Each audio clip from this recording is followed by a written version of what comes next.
Hello YouTubers, and today I'm going to be showing you how to install a new RAM into your laptop. Okay, so things you need: a Phillips head screwdriver, normally that is, it depends on your laptop, a new RAM, and a place to just stick your laptop on where it won't get damaged.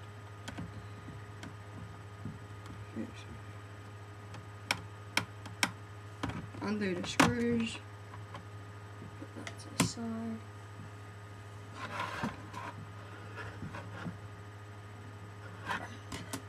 Okay, so as you can see, I've got a RAM in there. I'm going to take that RAM out. Actually no I'm not, because I've only got one RAM in there for some reason. And I'm going to install this 1 GB RAM. Okay, so you just slide it into the slot.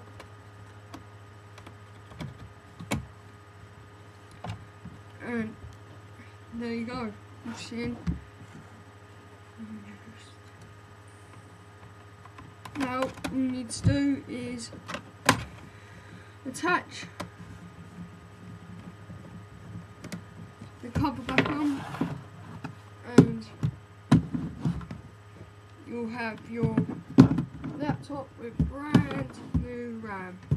Okay, thank you for watching. This has been a short tutorial by Lincoln Park WS97.